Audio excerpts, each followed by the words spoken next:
G'day legends, it's Jai, that Aussie metal guy here with Crannk.com. So tonight, wherever you are in the world, it's my absolute pleasure to be joined by Lyric from Lyric Noel. Now, this is a project that has been really building momentum over the past few years, from viral reinterpretations like the incredible metal version of Carol of the Bells, that Cry Little Sister I love, King for a Day was unreal. All those covers are fucking amazing. Right through to the powerful original material we are hearing now. The brand new single, Shades of Black, does mark a huge new chapter for the band as their first release with Judge and Jury Records, and it also opens the door to a much larger conceptual album exploring different mental disorders and the emotional realities behind them. It is heavy, deeply personal, incredibly honest music, and I'm really looking forward to diving into the story behind it all. Lyric, thank you so much for joining me today. Oh, thanks for having me. It's an absolute pleasure. What are two, I love starting these questions when I get a little bit longer, but what are two early musical memories that stand out for you? One being your very earliest musical memory of music, and another that really sparked your passion for pursuing music yourself. Oh my goodness. Okay, so I mean, it's really hard to like pinpoint it, but I grew up with my mom, like she was a singer, or she was. Um, and then Disney movies. That's really what started it all for me. And like Pocahontas and The Lion King. Those are my two favorite movies. So obviously the music from those movies. That's how I started. That's when I discovered I had a voice when I was like in daycare, Yeah, like wow.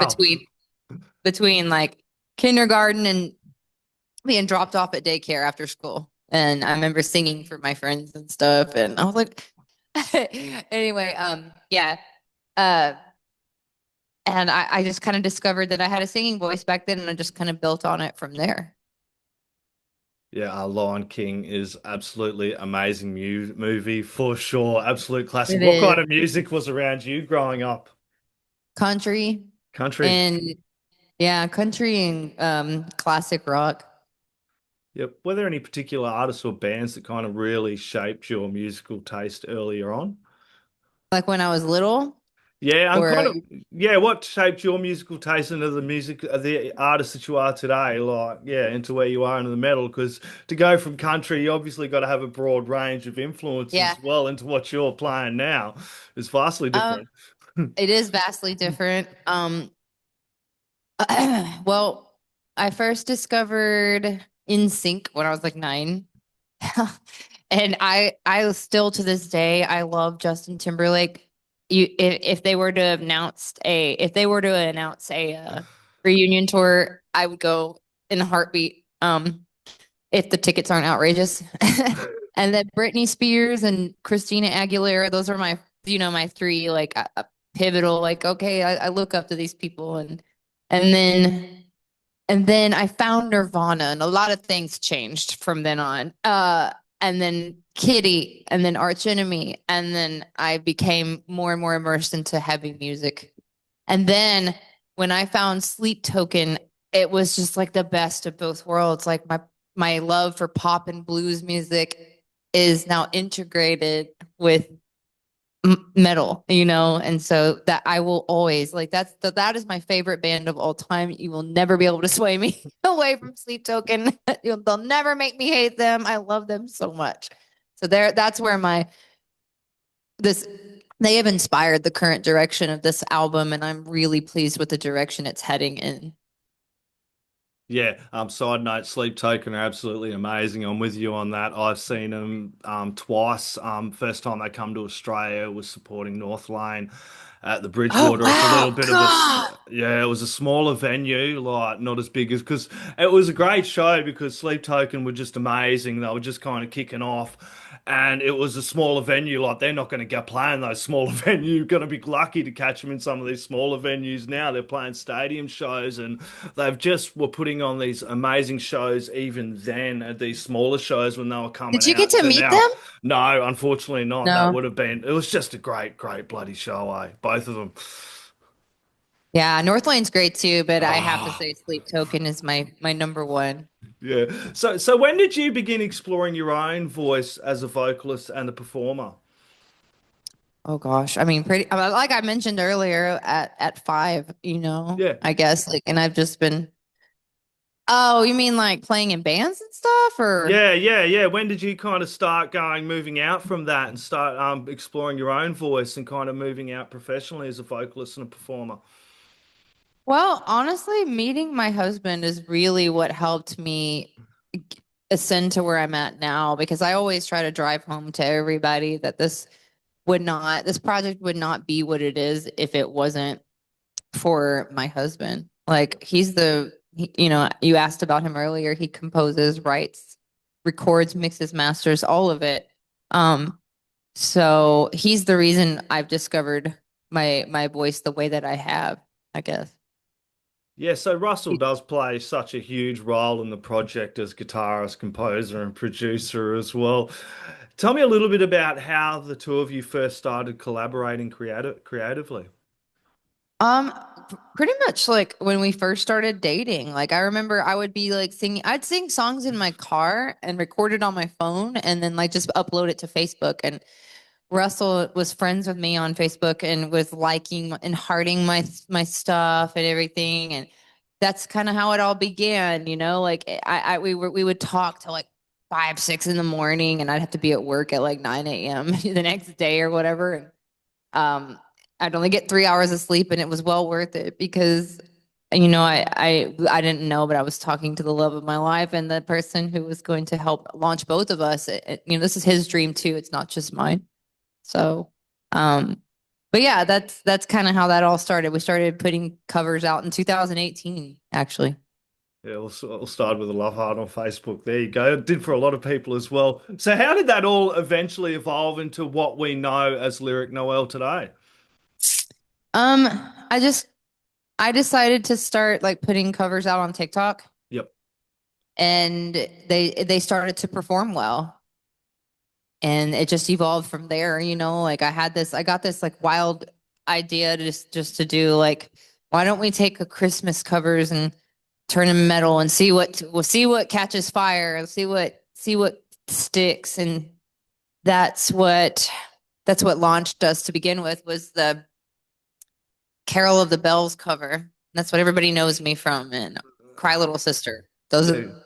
Those are the two things that everybody knows me from. Kind of trying to change that with original music, but we'll Yeah, get because there. the original music's amazing. Like it kind of was a bit of a snapshot to kind of show a little bit of your influences and who you are. But creating original music is just kind of where it's at as a musician and an artist as well. But you can obviously hear too with some of these covers. Did you do like kind of what I do? You listen to stuff and go, "Oh man, that'd be so much better in metal." And start kind of, is that how you were like? Yeah. Yeah, well, I mean, we were kind of doing the chasing trends thing for a Yeah. minute, and I just wasn't very happy doing that. Yeah. And then I started just like if I did cover anything, I would cover what I wanted to cover, and then eventually I just kind of decided I didn't want to do it anymore. Not Yeah. for a long time, if I do it at all. Yeah. I always I just I don't know. I feel like we have so much to offer Ah, other than just like doing other people's music, right? And yep. it's annoying when you get incels on the internet, by the way. I will say, like, guys will be like, I get comments, do your own music. I'm like, do your research Yeah, I because know. I have a lot of it. You just don't know because you're an idiot. Yeah, I had a chat with Stefan from Obscura about keyboard warriors as well. They're always pretty got a lot to say behind their keyboard, but not much in person. The real people and the real fans are where it's at as well. And the band you had behind you are pretty fucking amazing. You do have your husband as well, which is Russell. He's an amazing musician. You got Robbie Gray and Aaron Castillo as well, kind of joined the lineup. How did the band really start taking shape as a full unit? Carol of the Bells is the reason why we got Jaren. So Jaren was like the third founding member, as it were, right? So Yeah, Jaren, he we needed to film a music video for Carol of the Bells, and we had to do it quick because we didn't realize like how fast this song was going to take off. It took off like wildfire, and it took off overnight. And we had so many requests. Well, we want a full version, full version, full version. And so I was like, fuck, we got to rent a space to film a music video, and we need a drummer. So Russell did his due diligence and reached out to one drummer, and he was like, I just don't know if I'm a fit for this. And then Jaron just showed up. I'd never met him before. He shows up on the video shoot with this like black button up shirt and just super professional and just comes in and slays that shit. That's the first time I ever met Jaron was the video shoot of Carol of the Bells. That's an interesting story about him. And then Robbie actually played in a band with Russell previously, and I just really liked him. And he was in our wedding.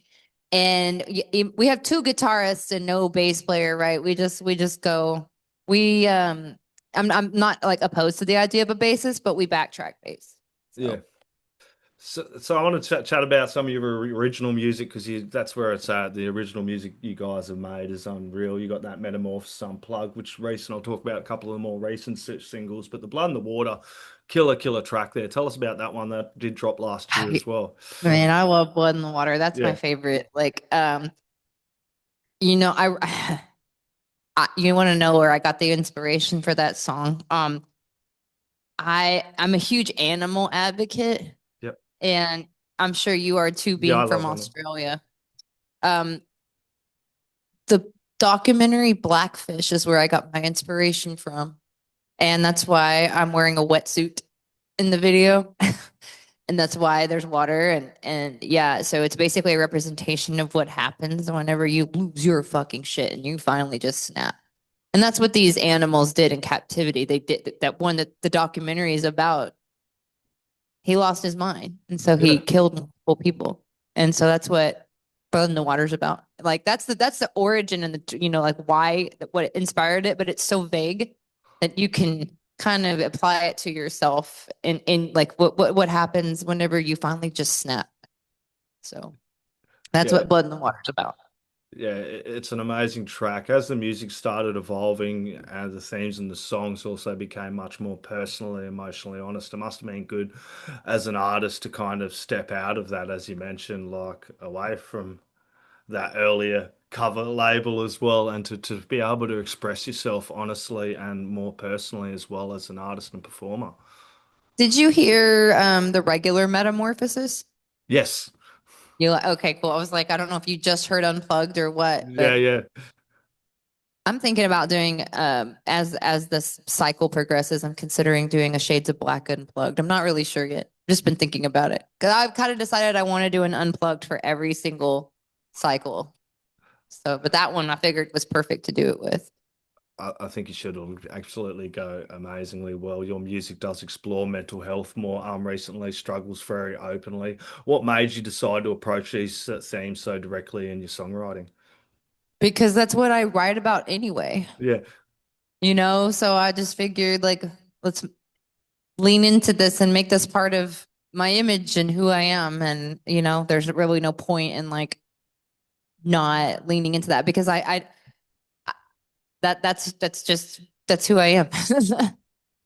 well, art and music in general has always been a way of processing these emotions, whether you're the artist or the listener, the music, the listening to the music or you're the musician delivering it as well. There's kind of this reciprocal thing in music as well. I remember a young lad first really getting into metal, locking myself away in the room and just listening to my favorite artist, and that was kind of a way of me processing emotions as well.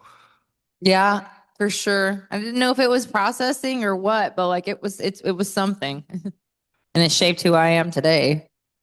Yeah, exactly. As am I, and a lot of people probably watching this as well that will find strength from artists like yourself talking about things like this as well. And the upcoming album, from what I'm reading, explores different mental disorders through characters in each song. This is a great concept. I've seen other artists as well putting it together. It's really great to tackle these themes, and I'm really grateful that artists and the music scene and in general people are starting to talk about these kind of themes. It's not such a hidden thing. Tell me a little bit about how these ideas first came together to kind of piece it together in a whole album. I don't know. It's just been kind of I kind of started to plan this last year, I Yep. guess.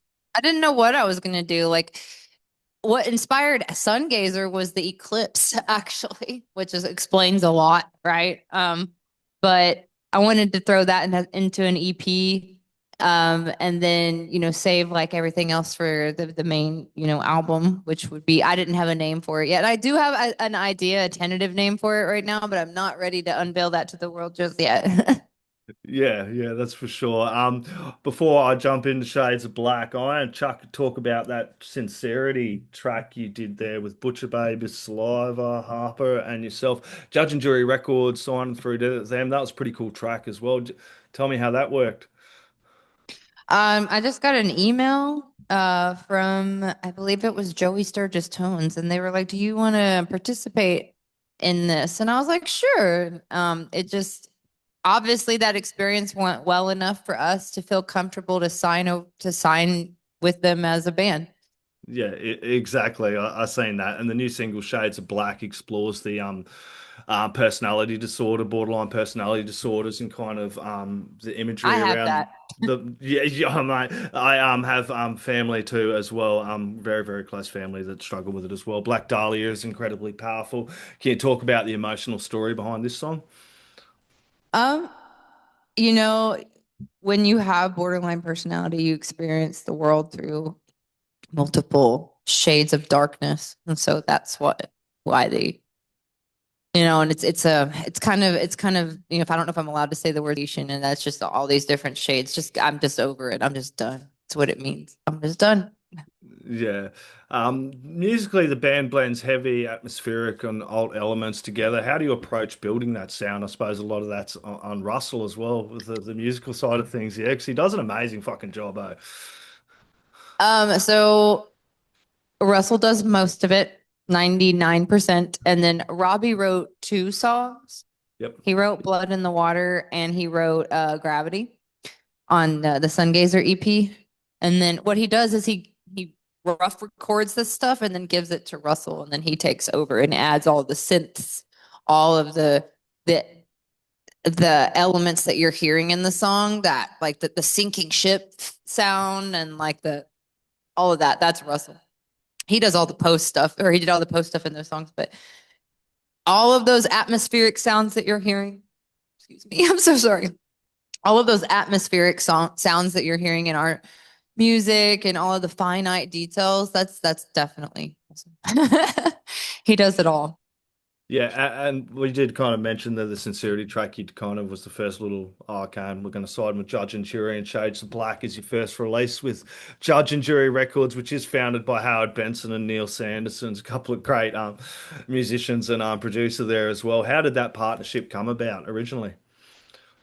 We just decided to talk to them and see what they had to say, because we almost signed like a distribution deal. Yep. And of my really good friend over in Stitched Up Heart, um, Mixie, she was like, "Why don't you talk to my label, because they really like you guys?" And I was like, "Okay." So we talked to them, and this is that's how it wound up like this.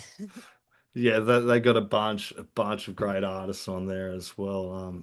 I won't They even go do. through that. Yeah, and there's some really good artists dropping some really great stuff recently as well. I did chat with 12 Stones, they're signed to them, Alien Ant Farm.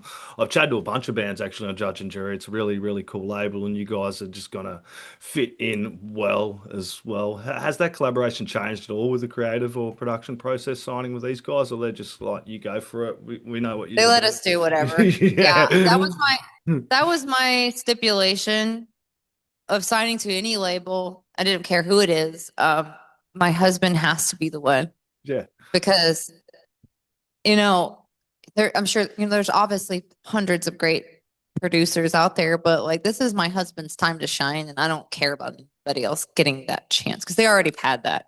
You know what I mean? It's Yeah. Russell's time.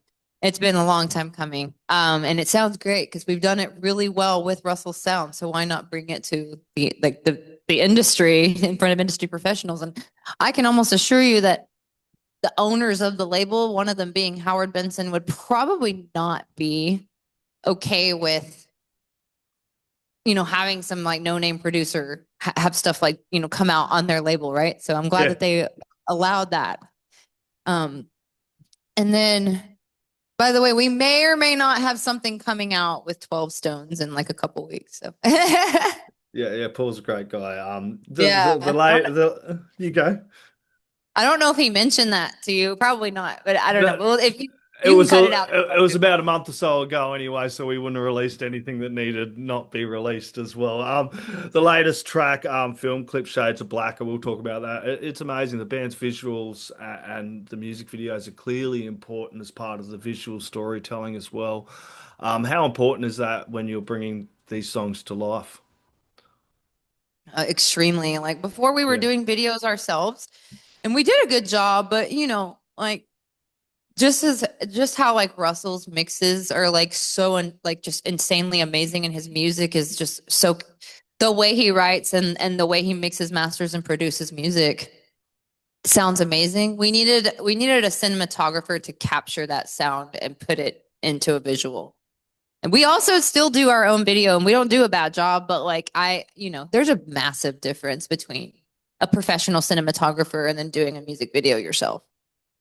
yeah, that Shades of Black is an amazing film clip, and it's different than when I was growing up. You're able to, put these work into these film clips and reach your audiences direct through YouTube as well, and kind of build a little bit of a following through those platforms. Not when I was growing up, it'd be like MTV and Rage, and MTV actually played film clips and shit like that.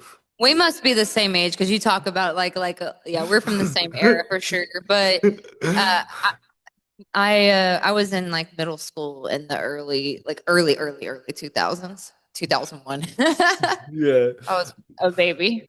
Yeah, your music does speak very honestly, as we've discussed, about experiences as well that many people do struggle to talk about. Have you had any moments where fans reached out and shared how your music is connected with them?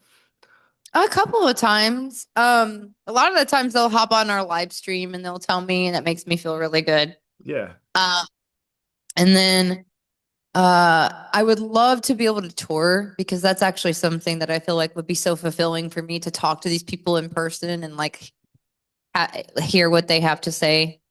That if I want to like outreach. I want to like meet our fans. I want to connect with people because that would make my whole day. yeah. I feel like. So it's definitely on the cards. You guys had much of a chance to play live lately?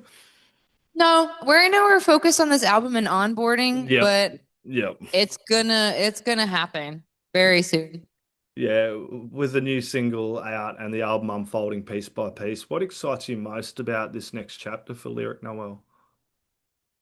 That people finally get to see and hear me, my band, and my message for what it is, I guess. Like I've always had a vision and it's never been quite been able to be brought to life like as a whole, right? Yeah, So this will be my first like full length original album that I've ever released yeah, or nice. that So we have ever released.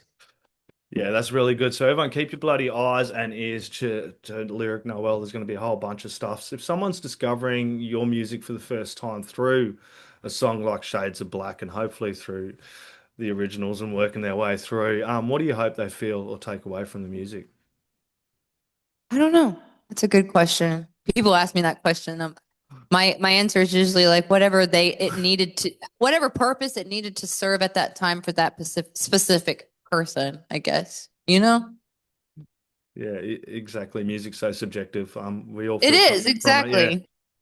Yeah, that's it. That's why I So can't handle when people like we're talking about the keyboard warriors, people complaining. It's like the music's so subjective. It's such a personal thing. Just because I'm playing something different than you doesn't, you know what I mean? I'm gonna get to. I love listening to Sleep Token. There's nothing like it. But, more power to I me for it. know. If you don't like listening to them, whatever. Go listen to something I else. Why know. complain about it? As a media journalist, it infuriates me. I'm like one of the few people in media that like avoids that like kind of negative discussion as well. Just because you don't understand something, don't tear down the vision. Crank it up bloody loud. I know. The sleep token hate is so obnoxious. I swear. It's Oh. just gives I don't know. Like it's a jealousy thing in my opinion, and I'm sorry, but not everybody wants to listen to Slayer for eternity. And I have one other thing to say, and you've probably seen this on the internet so many times, but it's true. No one hates metal more than metalheads, and they want to Ah, complain the yeah, most about everything. yeah. And you know, I've been one of my favorite bands actually is Parkway Drive. I know you are very familiar with Parkway. Yes. They're one of my favorites. I used to love I Killed the Prom Queen. I saw that they're touring again, so that's really cool. Yes. But Sleep Token even took over my love for Parkway. I mean, I still love Parkway, but um, You hit the I just nail on the head on I killed the prom queen as well. They just played through. Amazing. I'm so excited to see that they're doing stuff again. I didn't know if they stopped or like what, but like I did see their name pop up on something recently, and I was like, holy crap. So yeah, but Parkway Drive defined my 20s for sure. And a side note, they've just played. I think they've played or they're playing at the Blues Fest. You mentioned blues music as well. They're like the first heavy metal band to play. I think Byron Blues Fest in New South Wales. God, I love them. I freaking love them. I really wish they would tour over here again. Like I saw them. Oh God, it was 2023. It was the year me and Russell got married. It was February 2023. And I was this close to meeting Winston McCall. I was so excited. And he was about 10 feet away from me, maybe less. And his tour manager made them like they're like, all right, guys, wrap it up. We're done. And I'm like, the fuck? So I was really upset that I didn't get to meet him. I was this close. Yeah, So yeah. whatever. It is what it is. Maybe we'll tour with them one day. That's That what would I be was a thinking one day. That would be amazing. Lyric Noel with Parkway Drive. Let's make this happen. Everyone get out there, go crank the latest music. The latest single is Shades of Black. Lyric, thank you so much for having the time to chat with us today. of Everyone, as I course. mentioned, the latest single is out through Judge and Jury Records. It does mark the beginning of what sounds like a very powerful and deeply personal album still to come later this year. And I'm looking forward to it myself, listening to it all as well. So make sure you check it out and keep an eye out and ear out for everything Lyric Noel has coming next year. Lyric, last word, shout outs, thank yous are all on you, my friend. Oh, thank you so much for having us. Like, or me, really. Like, this was a fun one. I really enjoyed talking with you. I also love and want to go to Australia so bad one day. I've never been, so I love listening to y'all talk. I I always say that people from Australia sound like Texans, but with a little bit of a British accent mixed in. So, like, you're half me. Damn straight, everyone make it happen. Everyone grab some Lyric Noel, crank it loud. The neighbours are going to want to hear it too. Thank you so very much. Thank you. Have a